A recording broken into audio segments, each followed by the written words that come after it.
Hey, welcome everybody to the Daily Mastermind. I am Paul Baxter with Mortgage Mastermind Group. I am here to help you grow. Guys, girls, got a great presentation today, and it's something that we've talked about before, but I think that it bears repeating because it is such a vital part of growing your business. This is this specific strategy. I feel this way about probably 2 or 3 different strategies. This is definitely one of my top, if you're looking to get your business going in the right direction, if you're looking to really make an impact for 2015, and that's kind of why I'm going through this today, is because I want to take the month of December and I want to give you guys the ammunition to focus and to, first of all, put together your business plan for 2015, but give you the strategies for you to focus on during 2015 so that you can have the best year ever. I firmly believe that live presentations is one of those things that if you can become efficient, if you can give yourself a couple of, and you don't even need to have an entire plethora of presentation materials, you need 1 or 2 things that you can be an expert on. And this holds, the presentation today is focused on referral partners, but the things that I say today hold true for consumer direct marketing as well. And it's important to know that. But doing these live presentations, doing some sort of presentation, bringing a group of people together where you get to talk about a specific subject is probably the single best way to brand yourself as an expert, but it's also one of the single best ways to endear people to you, to get people to know, trust, and like you without you having, we talk about strategies all the time that are pick up the phone and call, set that face-to-face appointment, do a follow-up call, make sure you get another opportunity to meet, but those are all great things, and those definitely work. What presentations brings to the table is it gives you more of those opportunities because people are more in tune with what you're doing. People are going to be more apt to agree to allowing you to treat them to a cup of coffee. People are going to be more apt to agree to a face-to-face or to come to lunch, or when you call them up for referrals, they're going to give them to you because you're branded, you're different, you are an expert, you've taught them something. Whether it's something that they use in their business or not doesn't make that much of a difference. What does make the difference is that you're the one that taught them that. You're the one that showed them the cool thing. That's what makes you an expert. And even if you only know a little bit more than the next guy, you are still the expert because you're the one that's up there presenting it.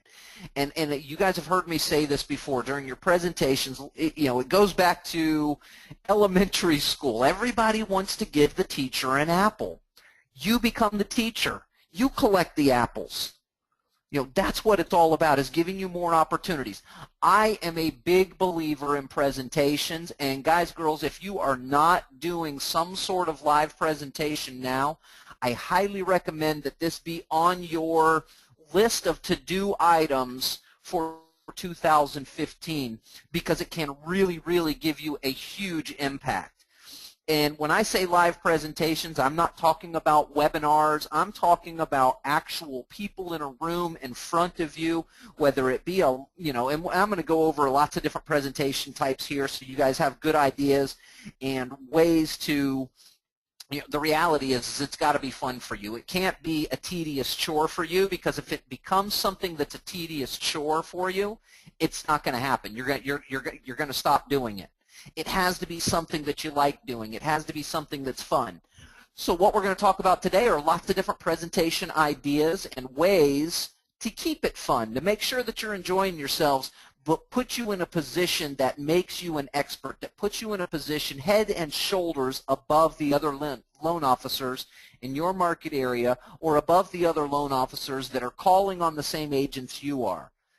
This will give you that head above water, that giraffe amongst zebras feeling that you are different than the rest of the crowd.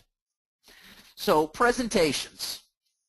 You want to give some type of presentation at least 1 a week. Now, a presentation can still be a one-on-one presentation, but if you can get in the habit of doing it once a week, whether it be a a one-time presentation or with a group of people, that's going to be better. But you definitely got to be doing it every week and getting out there and getting people to see you as an expert every single week. It brands you as that expert, whatever you're presenting on, and this can be a meeting to a large group or just one person. Best results come from, if you're going to do large groups, what I have found give you the best results is about 10 to 12 attendees. Any more than that, what tends to happen is you don't get an opportunity to bond with all the attendees if there's too many people. So there's a couple of people I know that do CE presentations, and don't get me wrong, I love CE presentations. I think they're a fantastic thing, and they're a really great way to get more agents to see you. But I'm going to tell you straight up front, the CE presentations do not give you a very good opportunity to bond with the people in the crowd. You'll get some opportunities, and I don't mean to say that it's not a good thing to do. I don't want you to think that at all, because I really believe it is a good thing to do. And if you have the ability to set up and become a CE presenter, absolutely go for it, because you can bring in agents that don't even know who you are. Now you've got them on a list, and now you can invite them to your smaller, your more intimate presentations to give you those bonding opportunities. With CEs, you're going to get a chance. You've got your breaks in between. You're going to have a lunch opportunity. The dilemma with that is you've got a room of 50, 75, 100 agents, and they all, you're going to have some of them coming up to you and talking to you. You're not going to get a chance to pick and choose who you do your bonding or your schmoozing with, because there's just too many people in the room. With 10 to 12 attendees, you get a chance to bond with all of them. It also changes the mindset. If you're in a room of presentation with 100 people, most people don't feel comfortable with exerting themselves in that kind of a situation, so you're not going to get people that blurt out something or people that participate in your presentation. Oh, I know, oh man, that happened to me. You're not going to get that kind of thing with that large group. With a smaller group, because it's more intimate, people feel more comfortable sharing their experiences with a smaller group, therefore sharing with you. What happens when that happens is now you've got an interactive presentation going where you're presenting something, you're getting feedback and experiences from them. That's pure bonding right there, guys. That is pure bonding when your attendees begin to engage with you. That happens really, really easily when you keep that attendance number pretty low. What you're going to find when you start to do these is naturally in the beginning your attendee numbers will be low just because you don't have recognition. People don't know, trust, or like you yet, or people don't know what your classes are about yet, or you haven't invited them. There's no consistency, and that's just another thing. So you'll see in the beginning, your first few classes will keep the attendance low just because people don't know about it yet, or people aren't in tune with it, or the consistency isn't there. As you get going, you'll start to see, you'll get 20, 30 people starting to register for your presentations. It's very important to set a seat limit number, because you want that, it's one thing to do the presentation and brand yourself. When you're doing something like that is not CE related, you want that opportunity to bond with people and to get to know people and have them engage with you, and that's going to help you with building those relationships a little bit better. Okay? There's lots of different presentation types. You could do a wine tasting. How many of you guys have a Total Wine anywhere near you in your market area? How many of you guys have a Total Wine near you in your market area? And there's a specific reason I'm bringing up the name brand or the franchise or the oh golly, I don't know, the store brand of Total Wine, because they're known for this kind of thing. They would absolutely love to offer you and whoever you can get there a tasting. What's cool about a tasting is you get an opportunity to do like a little 10-minute presentation or a little short message, a tip, something like that. Kind of, you guys all got my quick hit from Monday, something like that that's just a real short, quick, easy strategy that will help them, something that's valuable, but you don't go into too great of details with in depth with it. You'll get an opportunity to do that in your follow-up, but now you do a little wine tasting. Total Wine is known for it, and they don't charge a dime. They'll be glad to have you in there because they want to sell wine. I mean, that's what it's all about. They want their sommelier to be just like you being an expert. They would love it if you brought people in and allowed their sommelier to act like an expert in front of people. It's the same concept that you're doing, only you're doing it for the wine store, but it gives you an opportunity to bring those people in. And I'm going to tell you this right here and now, because of the fact that a majority, I think it was 64% was the last statistic I saw of real estate agents are, well, look, wine it's one of those things that will bring people together. Now, you're going to have people like me that don't drink at all. I may not come to your wine tasting. That's okay. There's other things that I will come to.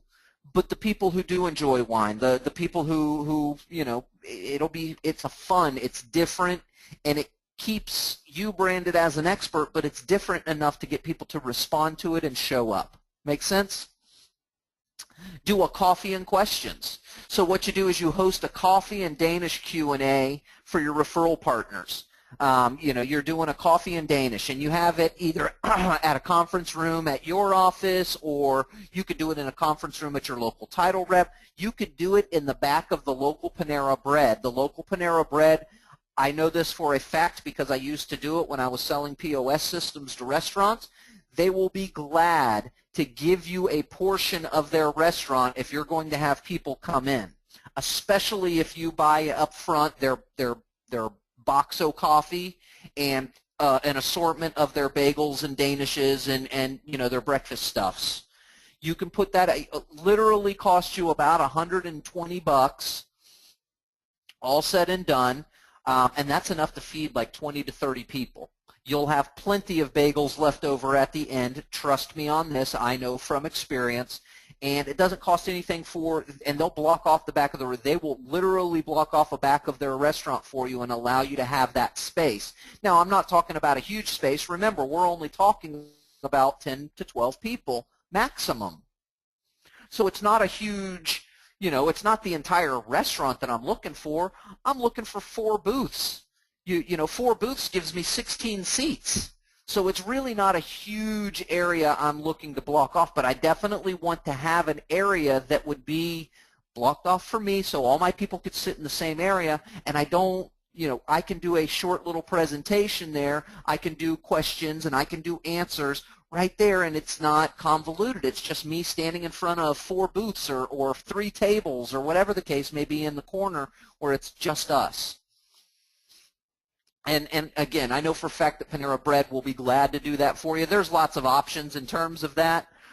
You don't want to do it at like a small, like the Dunkin' Donuts. It's a little too small to do that at unless you get the entire place to yourself. You need something more like a Panera Bread that has 100 seats in the restaurant or inside so that you can just take your 15 of them and be okay. And again, it's a coffee and questions. Let them ask any questions they want about and you prompt them at the beginning, kind of like I do on Monday discussions. When, you know, you get there, what's going to happen is nobody's going to ask that first question, especially in a live environment like that. So prompt them. So anybody got any questions? You'll sit there with some silence. So, you know, any questions about things like FHA 203K loans and what the difference between a streamline and a full 203K loan is? Any questions about what you can use for tax write-offs, or, you know, any questions about how veterans get special benefits for purchasing homes? You know, prompt them with questions that you want to answer that you know will brand you as an expert. You'll be able to prompt them with those questions. Really good one. I like that one quite a bit because it gives you an opportunity to bring. Now, this is one, the coffee and questions. This is not one that you could start off with. That can't be your first presentation. What that one's good for is, let's say you've done 3 or 4 presentations and you've had, you know, 5, 8, 7 show up at it. Invite all those people to come to a coffee and questions. You'll get 10 of them to show up there for you. But it's they're going to come to that because they already know you as an expert on the subject that you taught when you had them at their original one, and so they see you as an expert. They want to come and ask you questions because they see you as an expert. Make sense? So this is not, the Coffee and Questions is not a first presentation type. That's one that you mix in there after you've done a few regular presentations. Throw that one in there. Bring them all to somewhere and answer questions. You've already been an expert on Facebook. You've already been an expert on marketing to your database. You've already been an expert on how to win more listings using nothing more, targeting FSBOs and expires. Whatever the case may be, you've already presented several things to them.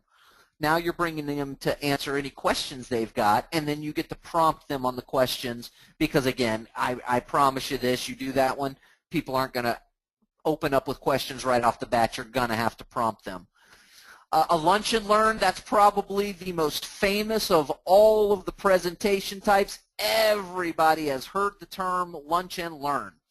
What lunch and learn literally means is that you host a luncheon for your referral partners, and you teach subjects like expired and FSBO marketing, how to market to their database, FHA 203K frequently asked questions, how to make a video for the community for your homes for sale. This is one, a lunch and learn is one that you typically are going to do at a restaurant that's going to give you a privatized space, because this is a full presentation you are doing a presentation in front of them. They will typically set up the dining tables, classroom style is what we call it in the restaurant business, which means everybody is on one side of the tables facing one direction. That's called classroom style, and they'll set you up like that. And typically the way it works at a lunch and learn is everybody gets in, you set them down, and you give a little, like a little heads up to the server that all of your attendees are here. Now, when they come in, as they're getting seated, the servers are going to be around getting them a beverage, iced tea, water, coffee, whatever it is. They're going to get them a beverage.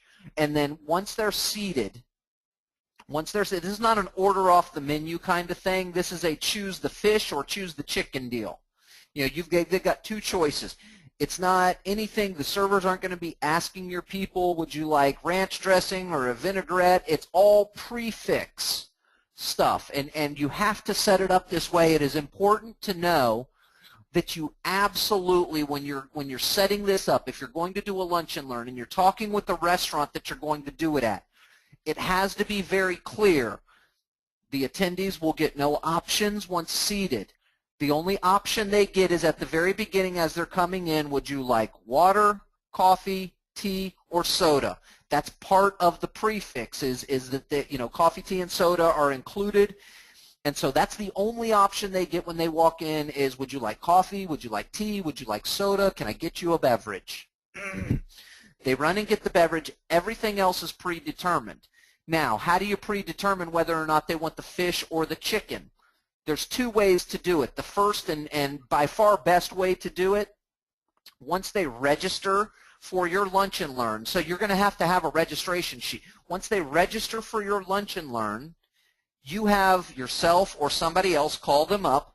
Hey, great, Bill, I'm looking forward to seeing you on Thursday at the lunch and learn over at Mystic Fish.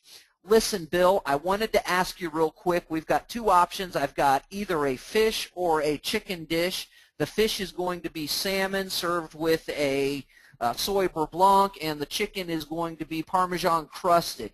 Which would you prefer? Now, that's an opportunity for you to pick up the phone and make contact. You're talking on the phone with Bill. You're not having to do anything. You're not asking for any business or any of that stuff, but it's a reason and an excuse for you to make contact and have a cool conversation where, hey, Bill, I'm looking forward to seeing you, brother. Yeah, man, it's going to be a good one. Listen, Bill, I just wanted to check with you. We've got either a fish dish or a lunch dish. Which would you prefer on Thursday?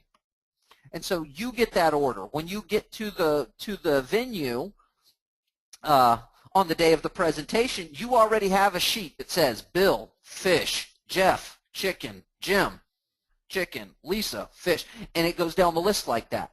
And it's already known. You hand that to the head server or whoever is in charge of your banquet, and you're done.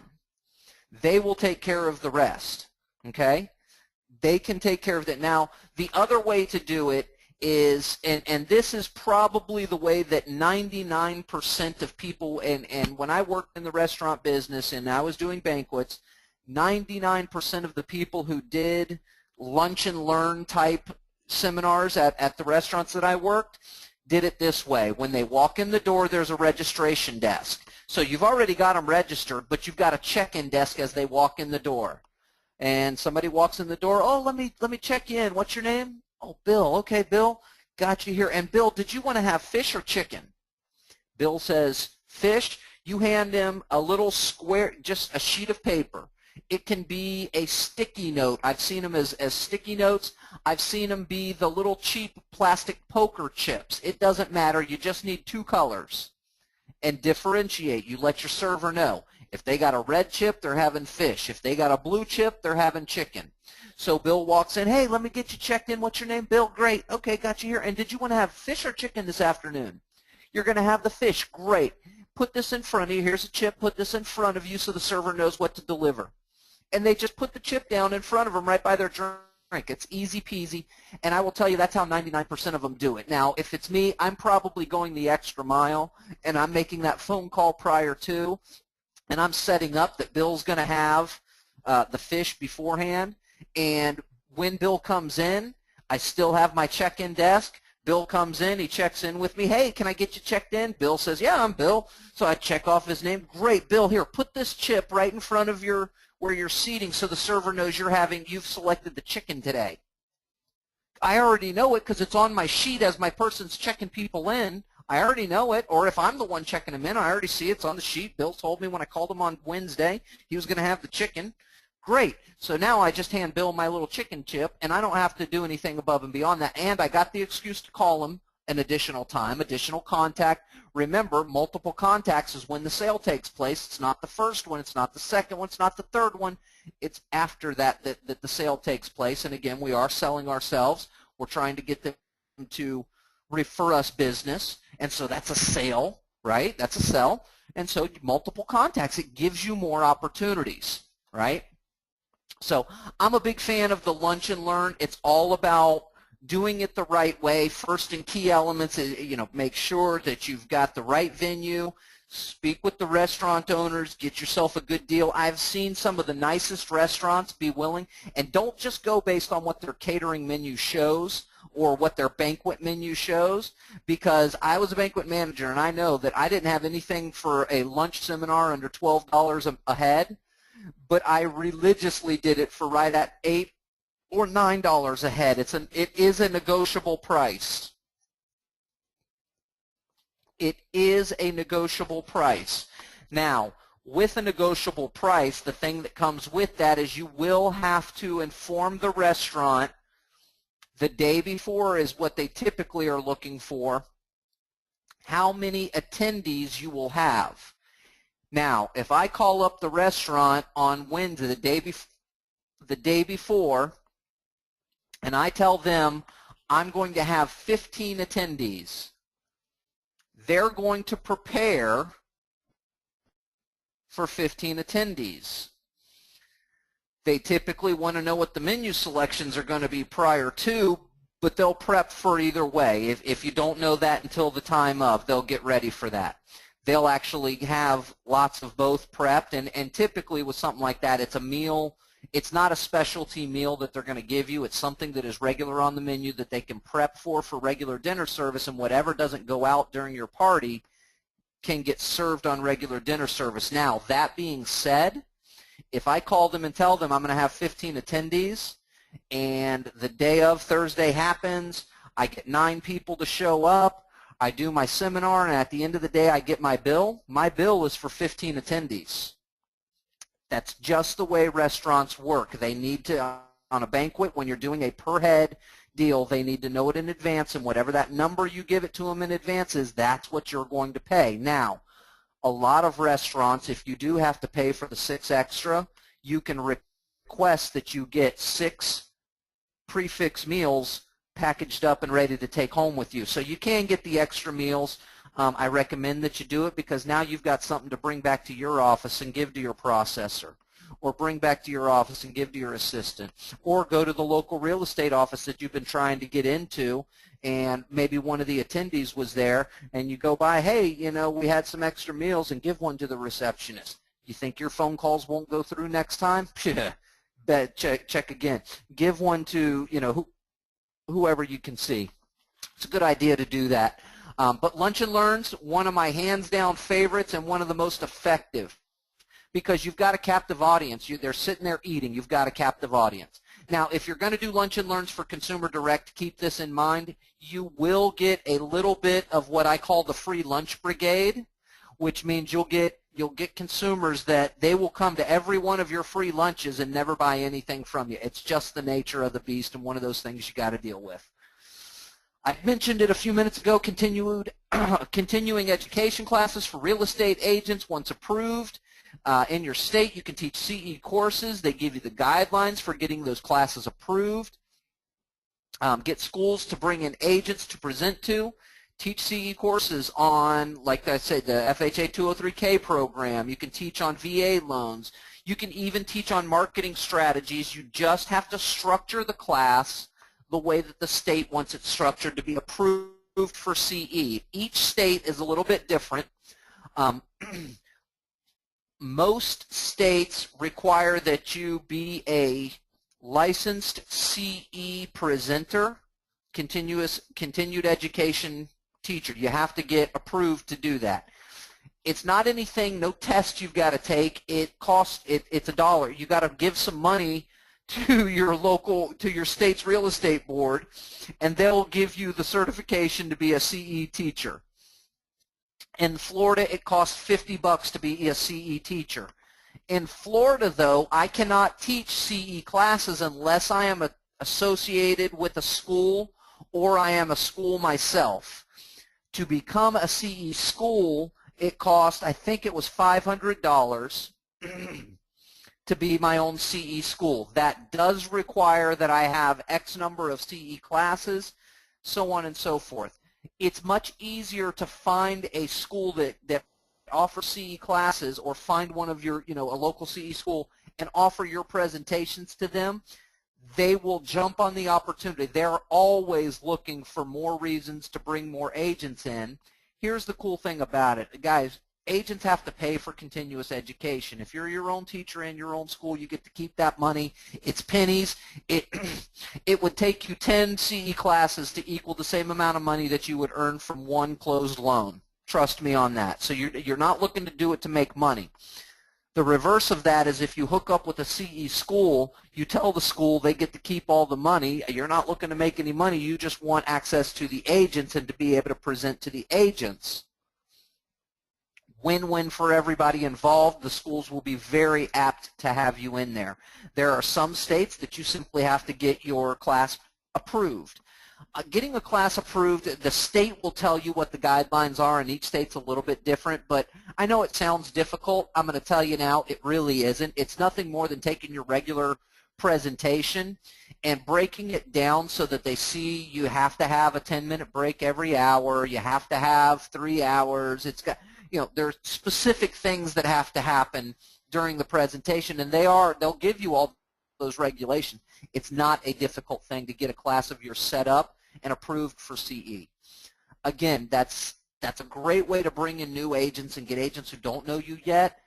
But that's not the play. You're not going to have the best relationship building opportunities here, but you're going to have some tremendous follow-up opportunities, and then from there, now you've got relationship opportunities. So it is a very, very good way to get yourself branded as an expert.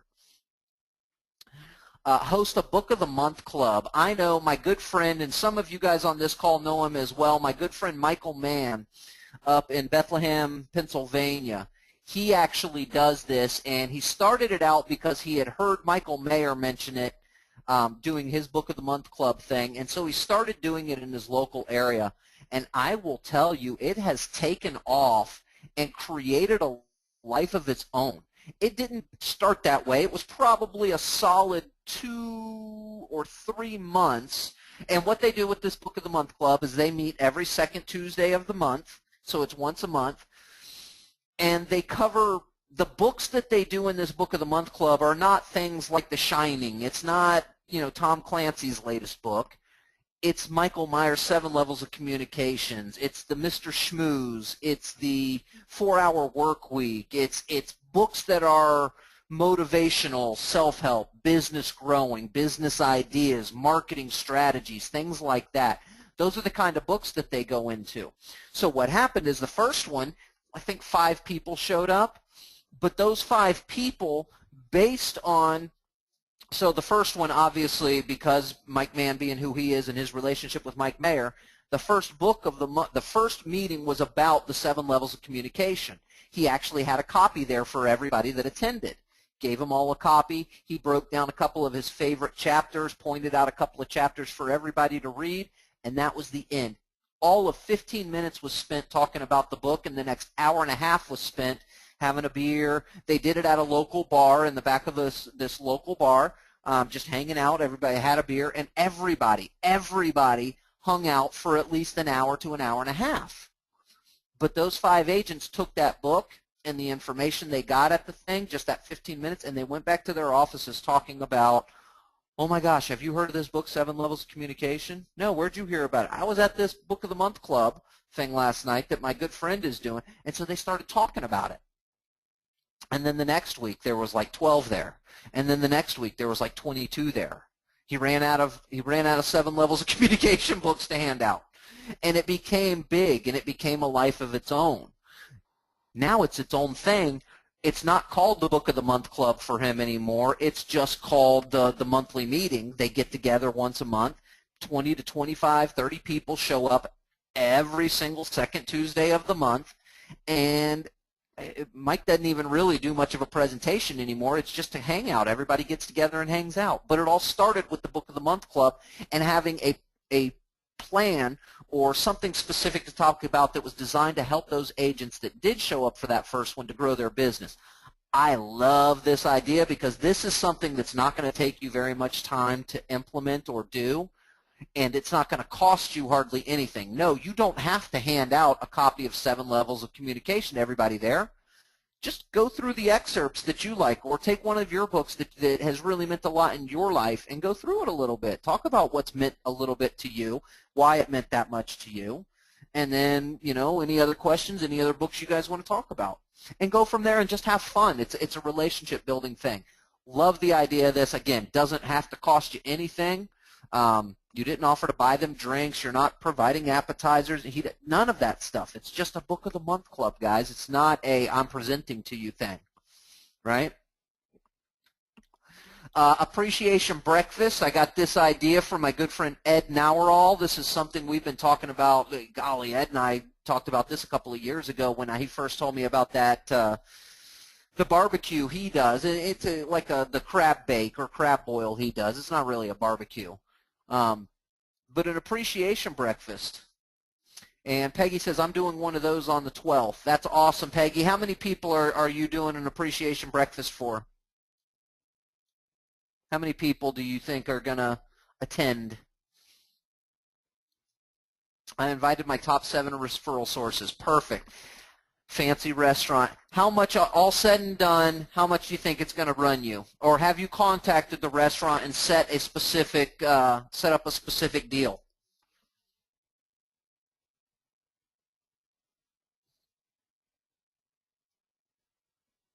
Okay, so here's a recommendation for you, Peggy. If you would like to, and it's a great idea. So Peggy said under $200. Nope, I already made reservations. So they will have a special table set for me. You definitely need to have a reservation and a special table set for you. A lot of times what you can do, even at a really, really nice fancy restaurant, is you can contact the manager and you can tell them what you're doing. Hey, this is what I'm doing. I'm looking to impress upon my favorite referral partners, and that's why I'm bringing them to your restaurant. I wanted to bring them to the nicest place I could think of. Is there any way, Mr. Restaurateur, that we would be able to do a special menu for my group? Maybe offer them 2 or 3 different breakfasts that each person would like, but that way it keeps your staff from having to go completely off the menu and have 7 different items coming to the table, but it could also serve to help me minimize my cost. And like I said, I want to spend money at this restaurant because it's the best in town, but I also am looking to try and minimize my costs. Is that something you offer? And I bet you $1 they'll be willing to work with you on something like that. And that's what my recommendation with an appreciation breakfast is going to be, is to speak to the restaurant owner. If you're going to do it at a venue, first of all, do it at the title company. You can do it at a title company and get it catered. That's going to be the cheapest way to do it because catering is always cheaper than on-premise dining. But if you're going to have, like, Peggy's doing this specifically for her 7 top referral partners. If you're going to do it, and that, with 7 people, that's not an overly expensive thing. So, keeping it under $200, she's already got a good deal. It's not as important, it's not as big a deal for Peggy to do this as it would be if, let's say, you had an appreciation breakfast for 15 or 20 or more people, or like Ed does for his entire past client database. You can do this for your entire past client database too, by the way, and it won't cost you that much. But if you do have that larger group and you are at a venue, don't be afraid to negotiate and don't negotiate with whoever the salesperson is. Well, it depends on the restaurant. Sometimes the salesperson is the same as the general manager. You typically want to negotiate with the general manager because if you're negotiating with the salesperson, they're going to have to go back and ask the general manager if it's okay to do that, first of all. So you always want to be with the decision maker. But ask them, hey, is there an opportunity I could offer my guests a specialty menu which would help alleviate some of the stress in the kitchen of having to make multiple different items, but at the same time it could help me manage my cost on this thing? Is that something you guys would be interested in doing? They would say yes, absolutely. They would say yes, absolutely. It's a lot easier to do with lunch and dinner because you've got the typical stuff. For lunch you do something like you do a chicken sandwich, a fish sandwich, you do a salad option, and you're good to go. For dinner you do chicken, beef, or fish, and you're good to go. The sides on the items are all the same no matter what they get. With breakfast, it's a little bit different because everybody has a little bit different breakfast taste. You've got pancakes, you've got eggs. How do you want your eggs? Fried or scrambled? I mean, it's just a little bit different. So, but it's a good idea to do because it can help you control the cost a little bit. But also by having a specialty menu, what the restaurant's going to do is they're going to print up that specialty menu specific for you guys. What's cool about that is you can have that menu have a header on it. Like they do it for weddings all the time. The header could say something like, Peggy's breakfast with special guests, or Peggy's special guest breakfast menu. You could have it branded to you, basically.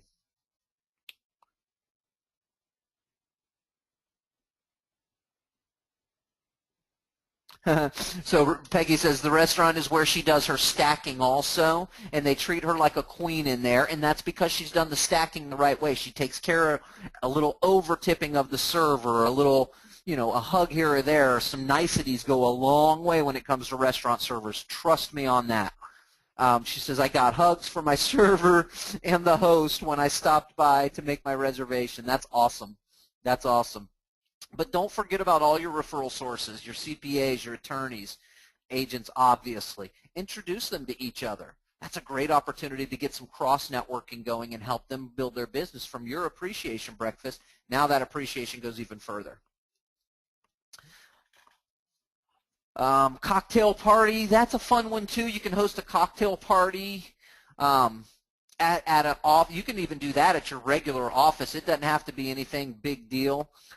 Again, just like at the wine tasting, you do a short little 5-10 minute presentation, just like one of those quick hits, just a boom, a quick little, hey, here's a quick tip I thought I'd give you guys today. I don't want to give you a full presentation at our cocktail party, but I did want to give you guys something for your business. Since I've got you here, let me give you something for your business.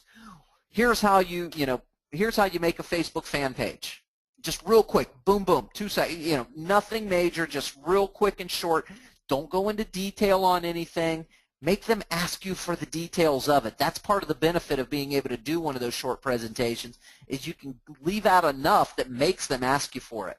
Host it at your office, at your title company's conference room, a local restaurant, or even better, if you're doing the B2B strategy, host it at one of your business partners' businesses, or for like Peggy's in the B&I group, host it at one of your B&I group's businesses. That's a great opportunity for you to endear yourself to that B&I member, get people to their restaurant or their place of business, their nail salon or whatever, and expose their business to other people, you know, your group of referral partners or your CPAs, your attorneys, all of them mixed together. That's a great way to just really, you know, guys, it's a lot of, notice a lot of the things I'm talking about are ways to bond with people. There's some good ways to present stuff, but most of it is about bonding with the agents, bonding with them, developing those relationships. Dialing for dollars, this is one that would probably produce you the most results, but I'm here to tell you this is one of the ones that is the most difficult to pull off, because just like everybody, look, picking up the phone and dialing is not the funnest thing to do. It's that necessary evil in our business, in the real estate business, that we know generates a whole, I almost said a bad word there, a whole bunch of a whole bunch of money. Oh, wow, that was close to saying that bad word there. We know that calling generates a ton of money, guys. It really does. But we also, you know, let's be realists with it's not fun. It's hard. It's hard picking up that doggone phone all the time. Your agents feel the same exact way as you do. So pulling this one off, it's not one you want to do all the time. Maybe once, twice a year you do something like this, but it's called Dialing for Dollars, and you host a cold calling night. It's great for approaching the brokers. I would not approach a regular agent with this because they're going to look at you like you have 3 heads. But a broker or an agent that has a team underneath them, those are perfect for this because they know they're not the ones that are going to make the dial. They've got a team to do that for them, or a broker's. They've got their agents to do that. And it's a great idea because the reality is everybody knows that making those dials will produce a lot of money. We just all hate doing it. So what you do is you offer to host a Dialing for Dollars night. You're going to provide food and drinks, little snacks and some beverages, you know, sodas with caffeine in it to keep everybody going. And agents all call their leads. They pick up the phone and they start calling their leads. Now what's cool about that is, like I said, if they make the dials, we all know, you know, I know, they know, they're going to get some result from it. They may not get a result on every call, but they're going to get some result. Now when they get that result, you're available to answer questions and do instant pre-approvals. Oh, how about that? Now you're pulling leads. Now you're getting agents to dial for you and give you leads of dead leads that they thought were gone, and now you're getting opportunities there. It's actually it's really beneficial, but I'm going to be honest with you, it's hard to pull off. It's hard to get that group of people into a room after hours. Let's call it 6 to 8 o'clock, 6 to 7 o'clock, 5 to 7 o'clock, you know, in that later evening time, to make that conscious choice that they're going to show up and they're going to make the calls, that's going to be fun for them. You can do some things that makes it fun. What I would do is things like run a contest. Hey, whoever gets the first live person on the phone gets a Snickers bar, you know, and just have a little Snickers bar. Oh, I just got a person on the phone, or they raise their hand, you throw them a Snickers bar. All right, next contest. The first person, the next person to get hung up on, you get this cinnamon disc, or you get this, you know, an office tchotchke. You know, go to the dollar store and buy the little tchotchke gift, you know, funny, goofy, little fun things that everybody loves.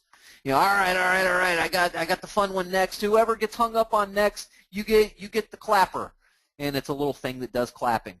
So they get hung up. I just got hung up on, and you laugh about it. It makes it more fun. All right. The first person who gives me a TO, I got a $50 gift certificate to to Starbucks, or I got a $5 gift certificate, $10 gift certificate, or I got these 2 scratch-offs for the first person who gives me a TO.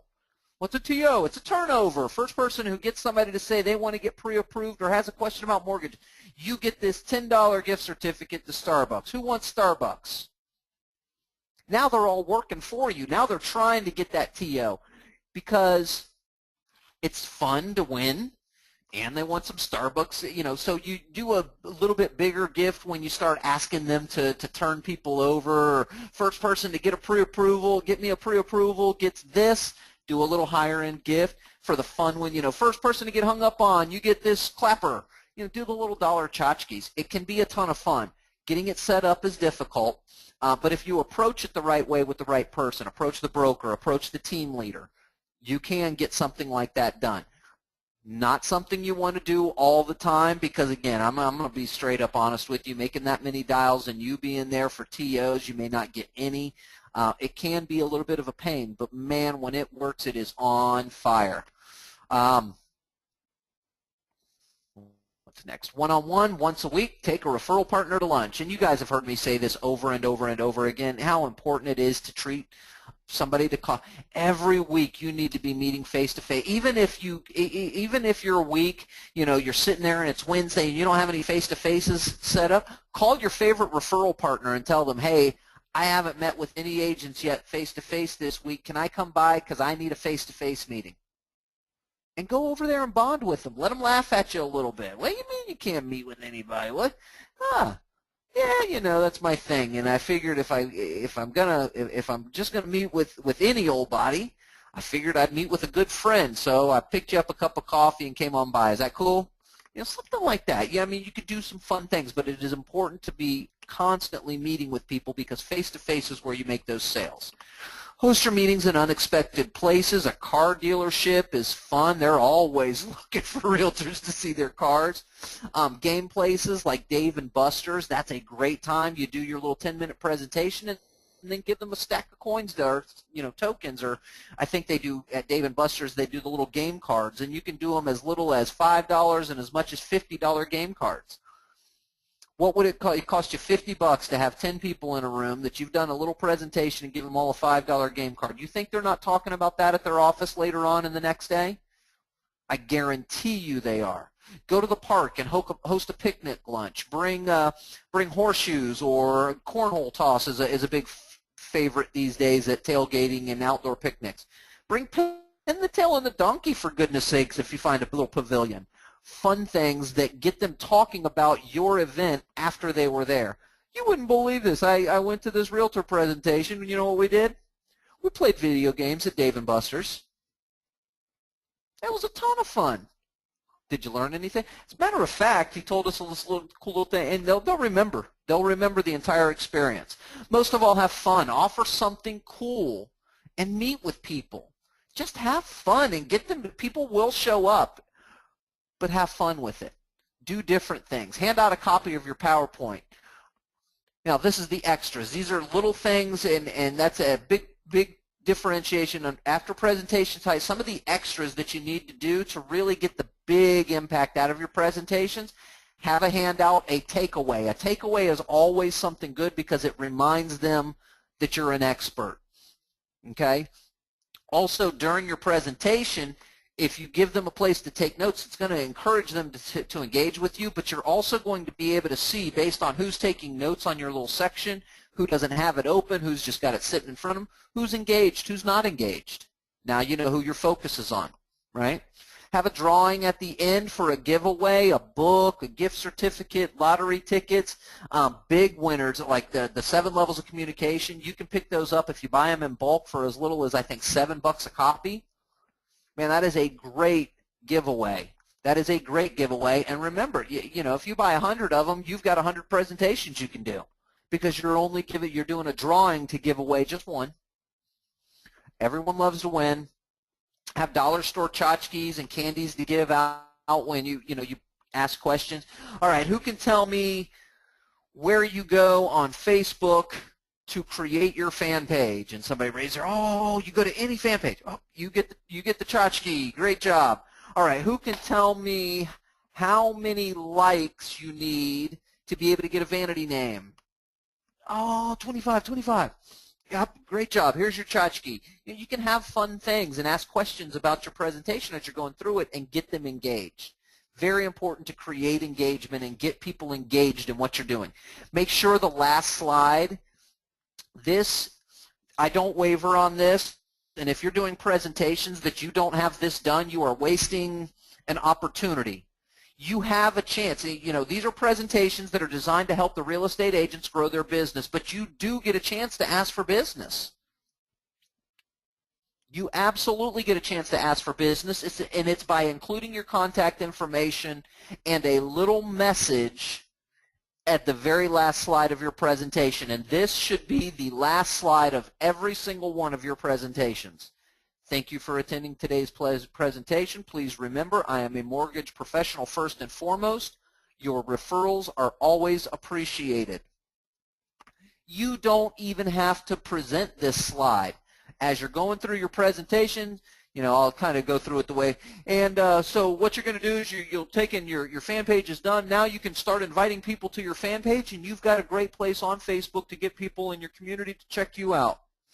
So thank you for attending today's presentation. Does anybody have any questions for me? And I am leaving this up behind me. I don't need to say, please remember, I'm a mortgage professional first and foremost, and referrals are appreciated. This is up behind me on the slide. Remember a minute ago, I gave them a handout. I had a handout, and I gave them a copy of my PowerPoint presentation and a place for notes on the back. And in that PowerPoint presentation, this slide is still included. So when they were flipping through, those that were engaged were flipping through and going along with me. When I flip my page, they flip their page. And now that's in front of them, and they're reading it. Thank you for attending today's presentation. Please remember, I'm a mortgage professional first and foremost. Oh, referrals. It's a reminder. You don't even have to say it, and you include your contact information, and you answer their questions. Very ninja thing to do, but that's where you get to ask for business. Now, you'll get an opportunity to follow up as well, but that's where you get to ask for the business. That leads you to the next step. You need to follow up, follow up, follow up, follow up again, and then follow up some more. That there is no substitute for following up with your attendees. You absolutely have to. You've bonded with some of them during the event. You have to follow up. Hold through with it. If you don't follow up with the attendees of your event, you may as well not do the events, because that's where the money is made. The money is not made in the event itself. The money is made in the follow-up. And don't do it if you don't intend to make money with it, right? It's all about the follow-up. Have a thank you for attending. I changed this in the last time I presented this. I said have a thank you for attending email written and ready to go. Don't have an email ready to go. Do what my good friend Alan Gross does. Have a thank you for attending card. Maybe it's handwritten. Maybe it's printed from send-out cards. Whatever it is, have a card written and ready to go that all you've got to do is either sign, put their name, if you're going to personalize it, put their name on the inside of the card and put their address on the envelope on the outside. Me personally, I would have them ambiguous. Hey, thanks for attending our presentation the other day. If you have any questions, don't hesitate to give me a call. Paul Baxter, and my phone number right there, plus a couple of cards. I'd have that pre-stuffed in the envelope. I'd have my return address already on the envelope. All I've got to do now is when the meeting is over, let's say I did a lunch and learn, I get back to the office around 1:30. From 1:30 to 2:30, all I'm doing is I am taking the envelope and I am addressing it to the person who attended. That's it. That's it. And how do I get their addresses? Well, I can do it a couple of different ways. I can research it on the internet, pretty easy to do. I can ask them for it in their registration, not so easy to do because you'll discourage people from registering. I can not ever ask them for it, but kind of trick them into giving me, not trick them, but have them give me their email or physical address without them knowing, meaning have them put a card into a bowl for a drawing later. Their business cards are all going to have their addresses on it, or I can ask them, hey, what's your physical address? I'd like to send you a little something. Nothing wrong with that approach either. but do it as a card. Do it as something in the mailbox. Guys, the more and more I research it, the more information I'm looking at, the more stuff I see. Even in my own personal life, email is not dead, but boy, is the impact of direct mail getting deeper and deeper and deeper. That is what is getting recognized. And I'll give you a case in point. My wife is looking to change her auto insurance, and so she did an inquiry. Obviously, that inquiry got her information sold to several auto insurance agents. One particular auto insurance agent has emailed her 4 times and called her twice. Left her a voicemail both times because she didn't answer the phone, but she left a voicemail both times. Yesterday in the mail, we got a hand-addressed card size envelope. No return address, just hand-addressed to my wife, Sandra. There were probably 4 or 5 different things in the mail that were addressed to Sandra. 2 of them were bills, I know for a fact. One of them was a printout of her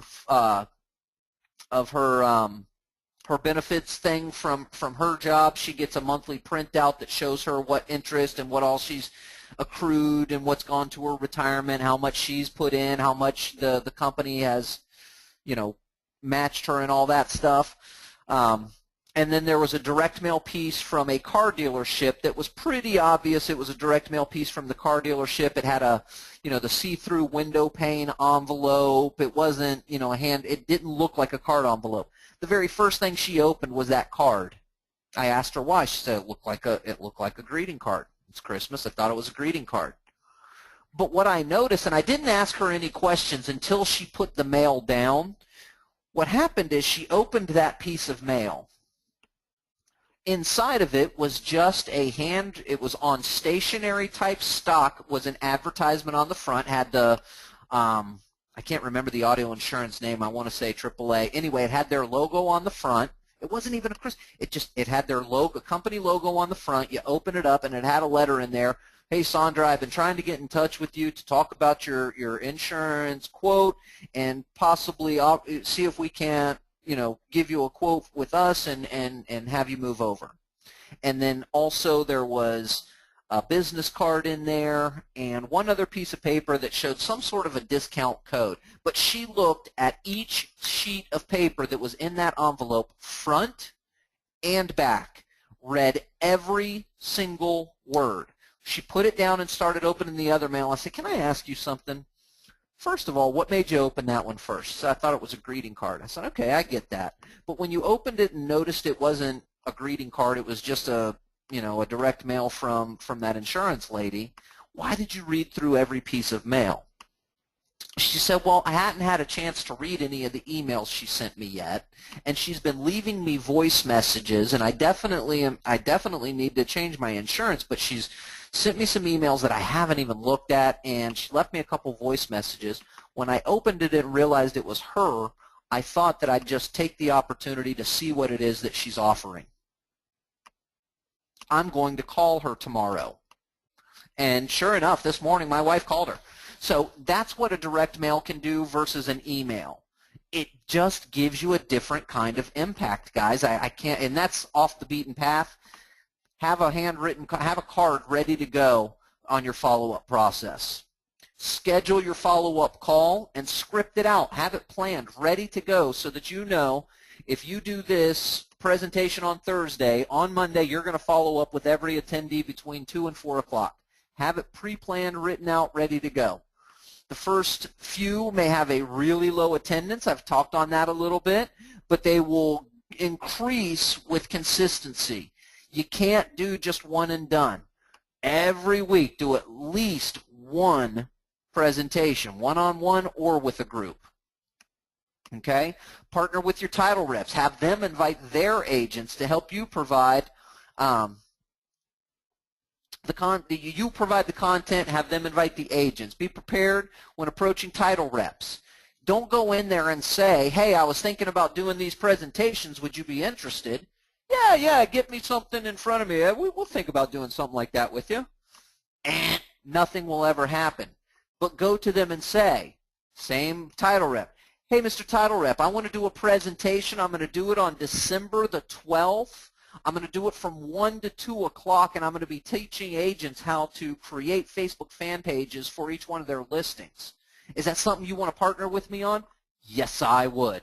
You've already got date, time, topic pinned down. They're more likely to say yes and jump on. They're going to be interested even if you don't have all that stuff, but you'll never get a defined, it'll never come to fruition. You guys, yeah, it sounds like a good idea, let me know, and let me be interested in doing something like that. If you come to them with a date, a time, and a topic, they'll make that commitment right there. Okay? You don't even need to go about making your own presentations. You guys know that there are several presentations on the Daily Mastermind and on the Top Producer Friday class that you can take, edit the PowerPoint, and it becomes a presentation that is done for you for your agents. Okay? There's the 30-second elevator speech, video marketing basics. I don't know about Facebook ads decoded any longer because they've changed so many things. That may be one that you need to go in and check out the new one on. But you can do, most of these classes can be converted into an agent-specific class, guys. Take what's already done for you. Don't reinvent the wheel. Just take what's done and make it yours.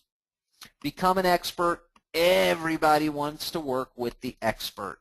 Let that be you. You be the one that collects the apples. And guys, I knew we were going to run a little bit long today. I apologize. I do value your time, and I do apologize for running a little bit long. I don't want you guys to think that I do value your time and don't want you feeling like you're wasting it.